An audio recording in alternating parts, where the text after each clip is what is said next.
Let us chant. Vihaya yena krutva kratuvidhura karmadi vihitam dhiyam sansadhyatva chidachide avalokadini karam samaradhyacharyam nati bimati shushrushana mukhyi prapanna sanpruchet vividishitam atmiyamakhilam vicharyatmanam swam shrutigadita satchit sukhamayam param brahmasmiti shravanamanana dhyana karanai aham brahmasmiti drudham avagatim gamya paraman vivadhet drishyam sakalamalam ajnana sahitam viditvetham tattvam nikhila nigamante nirgaditam nihatvanartham vai sakalamapi jivatu sahitam paranando bhutva bhavati bhuvi bhavyo bhupattibhyo vidheyam kartavyam vidibdhamapi heyam hrudigatam. So as we have been discussing this elaborately, in the first verse, the preparation part, how a mumukshu is supposed to prepare, how a mumukshu is supposed to be alert, how a mumukshu is supposed to move. That we have discussed in details in the first verse. So while preparing oneself also comes to the teacher in a proper manner, then after that ask for the teaching. Teaching is being given. So once the teaching is given, then what happens? The second chapter said, the second verse said, that you need to do vichara. You need to analyze. Means to overcome your habitual thinking, to manage your habitual error. So for that, vicharam is must, because mind has got its own pattern, own way of thinking, own way of functioning. So unless and until you do proper vicharam in keeping with the teaching, you will not be able to overcome, you will not be able to manage your habitual thinking. Later on becomes habitual error.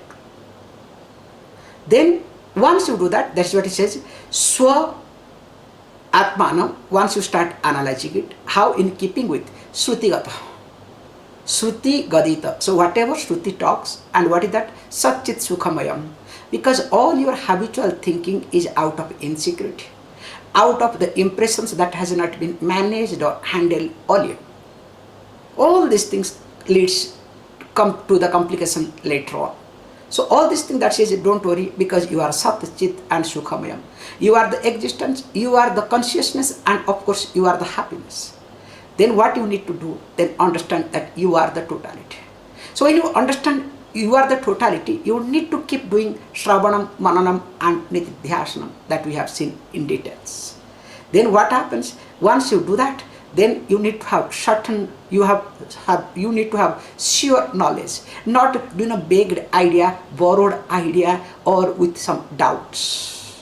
So when you have with this sort of way, then what happens? Automatically you will start negating, means you will start seeing the limitations of this Drushya Jagatam. Drushya Jagatam means that is being seen, in short, that is being experienced. So whatever you see or whatever you experience, all this experienced world gets negated. Remember, because you see not it is real, there is no reality at all. But what happens? You see the limitations of it. So when you see the limitations of it, you don't get carried away. Nowhere you are carried away. You are aware of anything and everything. Problem is here, generally we are not carried away wherever we don't have interest. But wherever there is interest, we are completely carried away. As you know, this is a beautiful example. Always one of the short ad comes. One of the car company gives this ad. This child, mother and husband, means father, three of goes to the shopping mall. So the child sees some toys and other things. Then mother pulls a cup. This is not the right place. Fine. So of course father is very happy. Wow. Then now comes this ornament shops. The moment ornament shop comes, now wife stays back there. So wife doesn't want to come. Now poor son, the child is pulling. Mama, come. This is not the place for us. And of course the father feels very proud. Suddenly father comes and sees one beautiful car. Let me not name the brand. Suddenly sees the car. Then what happens? That fellow stays there, never moves. Poor child has to pull. Hey papa, this is not the place. Let us go. So just observe, this is a beautiful ad to observe. That means we do that. Not that we do not do. We see the limitations of many things. Whichever is not convenient at that moment, whichever is not appealing to me at that moment, whichever is not really interesting to me at that moment. But please understand, this is to be extended to everything at every time. So when this is being extended to everything, everything at every time, then only that is called, seeing the negation or seeing the limitations of this experienced world. Then of course, then what happens? Sakala mala agyan malam agyana sahitam, and along with malam, impurities. So impurities is nothing, please understand that impurities is our way of thinking. Remember, when I say our way of thinking, we have discussed in details, because a given situation demands a particular thinking. So when a given situation demands a particular thinking, but what you do, you don't think in keeping with the situation, you think the way you are. So you want to overlap your thinking on a given situation. Can you observe this particular point? For example, now I am talking. So when I am talking now, when we are talking this particular text now on this, let us say, Mumukshu Panchakam, now suddenly what you will do, you will start thinking, let us say some other text which I have talked, let us say those who are attending different classes, different things, you will start thinking which may not be connected to this. Some that I have said somewhere, now you try to connect it. That is called impurity. Yes, you are allowed to think other text which is in keeping with this. It's like when I am talking. So when you might have noticed, I take lot of diversions. So when I take lot of diversions have to go along with the text, along with the situation. If I started taking diversion without any context, that means will you be able to accept it? Will you be able to appreciate it? Just observe this point. That is called impurity. So here when he says that impurity means what? In a given situation, you need to think in that way. So that means according to Srishti, according to the creation, according to the situation, you need to have your way of thinking. It must tune to that. That is called malam in short here. And not only that, agyanam. Agyanam is nothing but the basic, as you know, we are having a capital. We are born with a capital called agyanam, ignorance. We all are born with this capital called ignorance. But fortunately, this ignorance must really go away and we must really die with knowledge. In fact, when there is knowledge, there is no death either. Your body will fall down, but you will not die. This is the difference. You let the body fall down, but you should not die. Whereas if this ignorance continues, of course, when ignorance continues, ignorance to become arrogance. Remember, ignorance to become arrogance doesn't take much time. And that's why when ignorance becomes arrogance, arrogance means what? Justifying yourself that you are right. Always when you start justifying that you are right and you try to involve everywhere, every situations that me is right and everything must move according to me, that is what called arrogance. And definitely an arrogant person has to die. There is no choice, and in fact will die helplessly. Just observe people, those who die, how they die. Because not that the body falls down, please understand. For everybody body falls down, but for them body does not fall down. The arrogance in them becomes, that arrogance means the holding on to something was so strong in them, that becomes weaker, they feel helpless. Do you understand what I am trying to communicate here? Whole life they were holding on to something or other.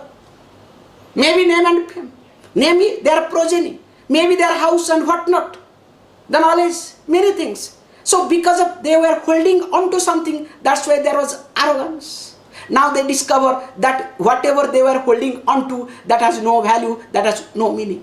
The helplessness sets in. And once this helplessness sets in, the person becomes fragile. The person becomes afraid of, please understand. In life, that time a person becomes afraid of something or other when there is helplessness. Because not because of the problem. Because if there is a problem and you know how to handle, how to face, definitely you will not be afraid of either. That's why he says beautifully, Sakalam Agyanam Malam Sahitaiti. So you need to, that is what the teaching takes care. You need to look at this way, that whatever imperatives you have, whatever ignorance, of course later on, what has really turned into arrogance, you need to see the limitations. You need to really uproot its cause. Then only you will be able to appreciate yourself, your life. Or else life will be definitely miserable. And the third verse, that also we saw very carefully. Viditvedham tattvam nikhila nigamantehi nirgaditam. So one understands the truth that is being established, that is being taught in this Upanishadic teaching, in this Vedanta Shastra. And what happens? He says, when you start seeing this truth, then in the process what you do? Nihitva anartham sakalam, that too. Entire anartham. The anartham means the obstacles. The thinking that I am waste, thinking that I am not useful. Please understand. Because this I am useful, I am not useful, it is just a context. Remember this point. There is nothing called useful, there is nothing called unuseful. As you know, always we highlight this, that even if a broken timepiece shows correct times twice in a day. Remember, a broken timepiece shows correct times two times in a day. So when a broken timepiece is useful 2 times at least every day, what to talk of? Let me share a beautiful story. How we conclude that this is useful, this is not useful, this is good, that is bad. Remember, all these are from our standpoint, our insecurity, our, called greed and all sort of emotions. Once it happened, a guru with his disciples was passing through a jungle, and from a distance could hear a lot of noise. And of course Guru was surprised, shocked, how come this jungle is crowded? Some noise is, something going on. And discovered that as he was approaching closer, discovered so many people are busy in cutting trees. And not only they are cutting trees, they are also busy in making planks and some type of also different type of assets. Whether it's cot, bed, whatever, all these things, chair, everything they are making, busy in making there itself. And there is a huge tree nearby. And under that tree, underneath the tree, all are busy. And of course there are bullock carts also, the bulls have been tied down, the oxes have been tied down over there. Now this Guru reached, what is happening here? Yes, we are busy because we are cutting the trees and we are making use of this thing. Then Guru smiled, wow, very nice. But I am shocked and surprised to see such a huge tree here. I have never come across this sort of huge tree. But how come you people have not touched this one? Everything you have touched, in fact, small one, you are also cutting it up. It looks like this tree must be more than 200-300 years. Everybody, in fact, everybody starts saying, yeah, this tree is a really useless tree. The Guru was shocked. How can you say this is useless? Will you please tell me? So one of the elderly person, very learned person, seems to be learned person, experienced person, I won't say learned person, experienced person. He said, look, I am the eldest among everybody. My grandfather had brought me, that time also we were doing the same job here sitting under this tree. Now also we are doing. Then he says, the Guru asked, how is it possible? Why? Because the simple thing is, this tree's wood is so soft, is useless to make any assets, any furniture.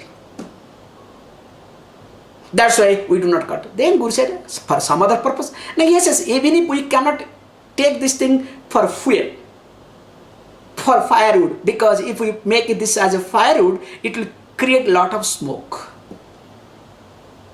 That means it is not good for firewood, neither good for furniture. That's why this tree is useless. And who is talking? Where? Sitting underneath the tree, taking the shade of the tree, enjoying the shade of the tree, the person is saying that it is useless. Can you see this point? That it is useful or not useful.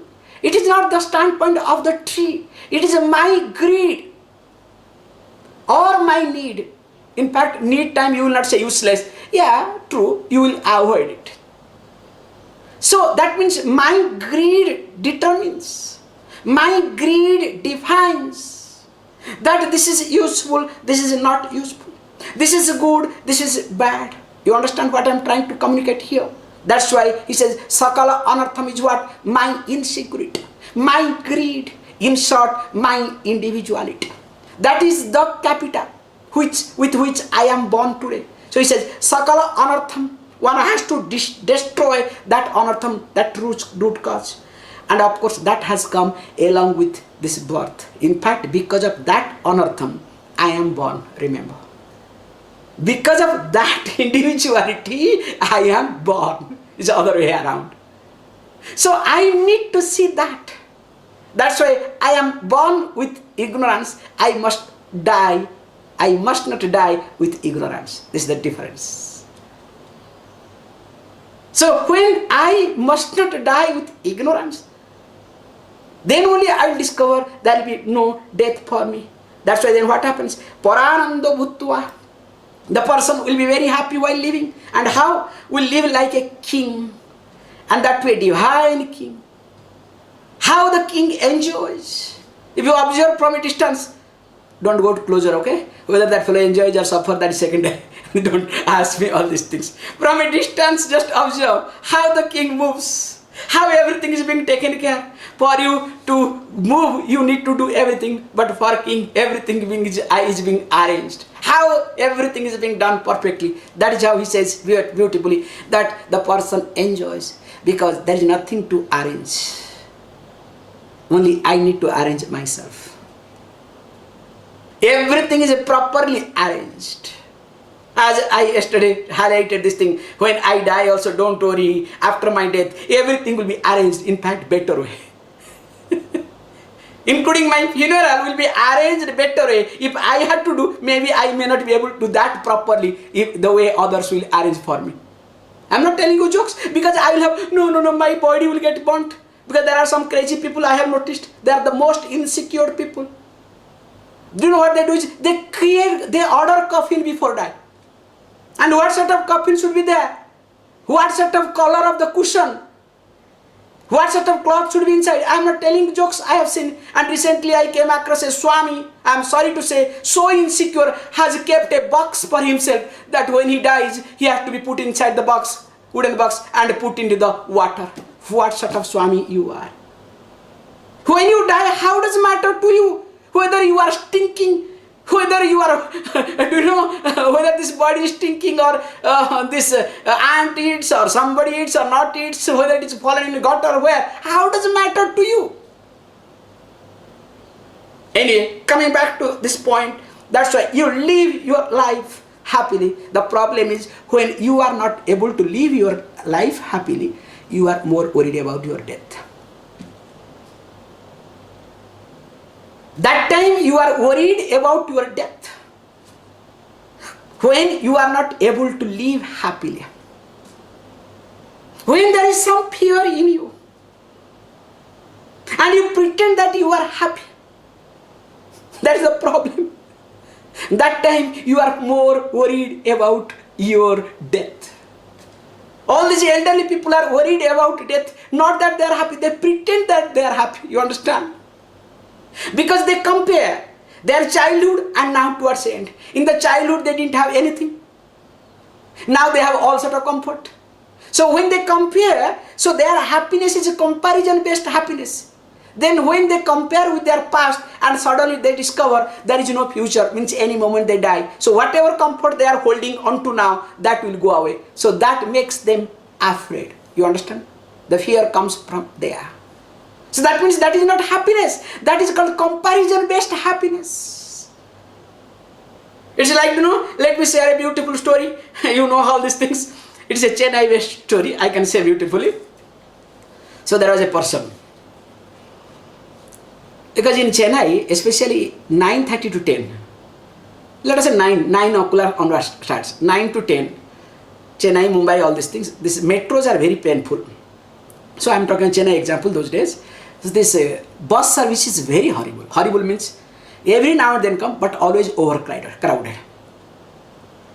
And we have different type of buses, that is called ordinary bus, express bus, this, that, all these things, because the number, same bus, there is no difference, only number plate changes, okay, color of the plate changes, that's all.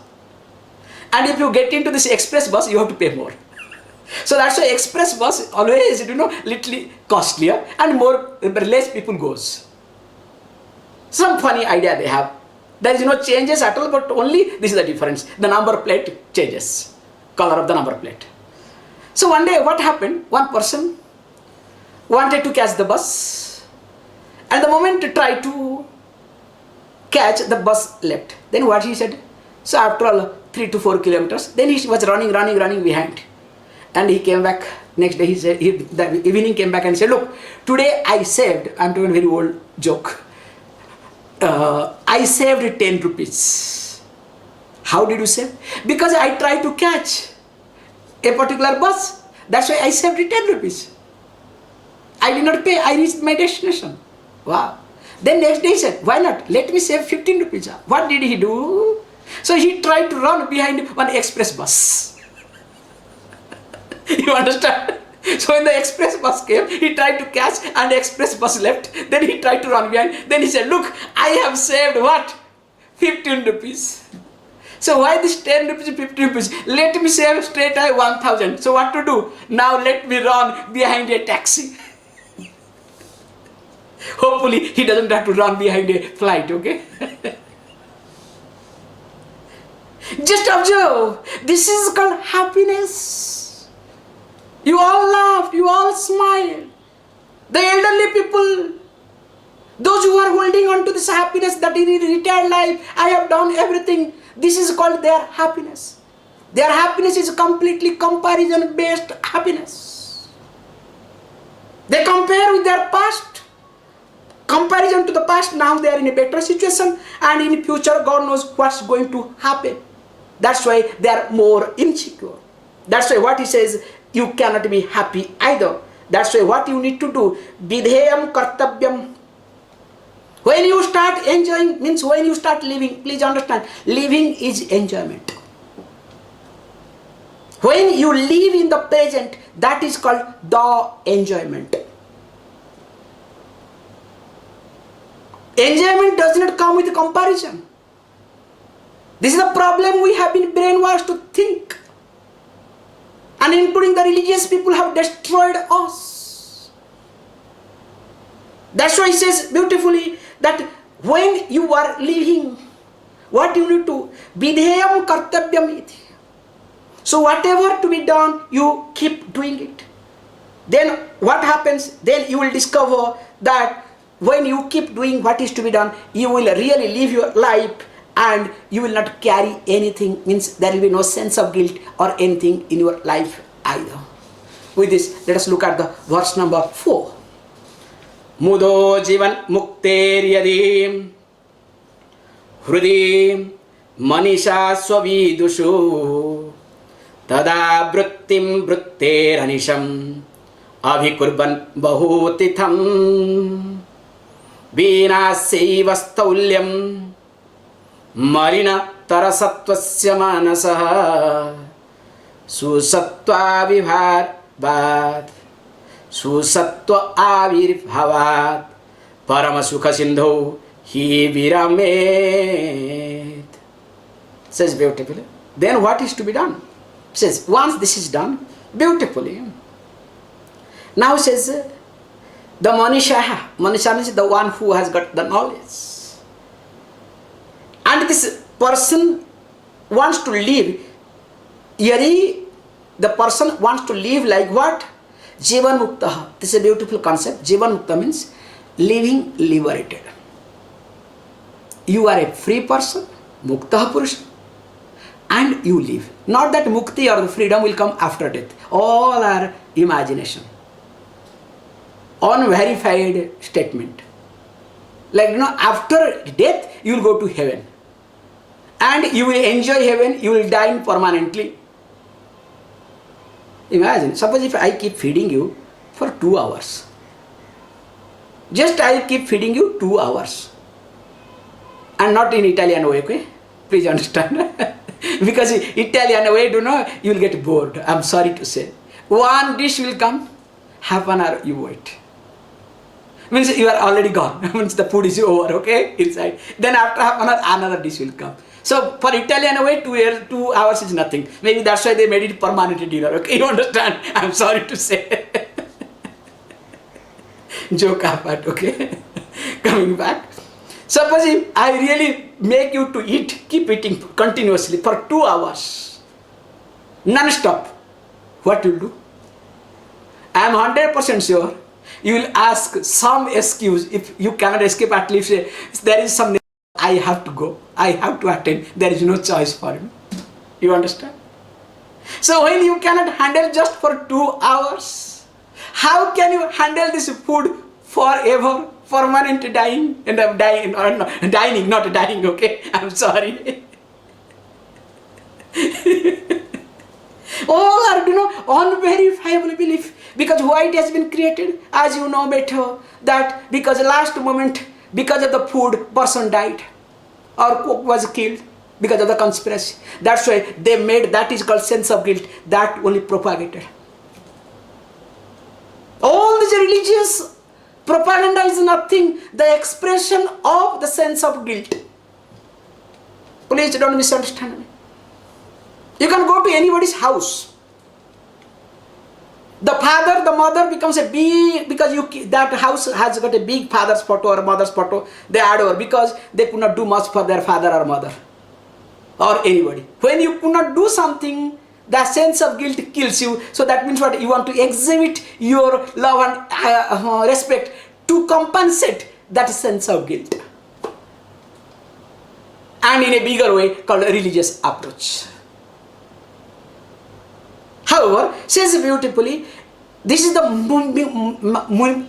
most important concept in Vedanta, Jivan Mukta. You need to be a free person when you are alive, not after death. It is like, you want to learn driving. So once you start learning driving, the day you start really you become master, that day there will be car accident and you will die. Let us say this is a philosophy. You have to learn driving. The day you learn driving, the day you get a certification that you are a driver, that day car accident happens and you die. Will you like to learn driving? What you will say? Better not to learn, so that I am happy. Do you agree this point or not? Now what is the religious approach? You struggle, You do everything, go to pilgrimage, give donation, do this, do that. Every Sunday go there, every Monday go there, every Friday go there. I'm talking about every religion, don't worry, okay? So you go everywhere, every day. Then finally what happens? Only after death you will be free. Till death there is no freedom. Then why should I go anywhere? That's why new generation says we are not interested to go anywhere. That's why the concept here is Jivan Mukti. Let me go everywhere to be a free person. And when I should be free? When I am alive. So that's why being liberated, liberation does not come after death. The saintlyhood doesn't come after death. Remember, this is a nuisance. Saintlyhood must come when the person is alive. If saintlyhood comes after that, this is a nuisance. This is just a propaganda to destroy people to earn money. Person has to be a saint when the person is alive, not after death. So also the person should be liberated when the person is alive, not after death. And he says, what happens? What is to be done? He says beautifully, Tadabruti Brutehe Anisham Abhikurvan. So what you need to do is, when different type of thought comes, means when you start experiencing something, because you have to live based on your prarabdha. Nothing you can do. Even if a wise one also cannot do anything. Forget wise one. Gods also, they have their own prarabdha. They have to go through. So then what happens? When you are exposed to something, that sort of thought will come to you. So when that thought comes, it's like when I am talking something, including the religious thing, definitely some type of anger, some type of frustration, or some types of love with reference to my words will be coming in your mind. Remember. If you enjoy, you like, if your thinking matches my thinking, wow, Swamiji attacking nicely. Suppose if you are a religious person, when I target, what is going on? Why is attacking unnecessarily? Is it okay? Why can't he give quite little bit? You understand? This is something natural. If it happens, this is perfect. But what is to be done is, when this sort of thought comes, whether gelling with my thinking or not gelling with my thinking, your job is what? You have to try to see why Swamiji is talking, what he wants to communicate. So that is what is point is being highlighted. When you experience, when your sense organs are exposed to this sense objective world, according to the sense objects, thoughts will keep coming. That is called external thought, bahirmukha. So you need to do antarmukha. You need to internalize them. You need to digest them. You need to assimilate them. So what is digestion? What is assimilation? It's very simple. Please understand. So they say very nicely in biology system, you add your saliva in food that get digested. If saliva is not there, food will not be digested. So here you have to take away something that is called digestion. Do you know what? Your individuality. So when you experience, if you are able to manage to take away the individuality from the experienced world, don't worry, you will be able to assimilate, digest this world. See, this is called from bahirmukha to antarmukha. And once you do, what will happen? Says beautifully, you need to work on what? Vinaseva staulyam malina tara sattwastha manasaha. Beautifully, you need to really work on in such a way that not a single iota of impurities, not even if slightest impurity must be there. If a single iota of this malina sattva, even if also little bit is there, definitely again that will start germinating. It's like, cancerous cell. Please understand. If the cancerous cell starts spreading, once it starts spreading, unless and until you remove completely, because once it starts spreading, you cannot stop it. You need to remove completely. That's why it says what happens? Susaptam avirbhavat.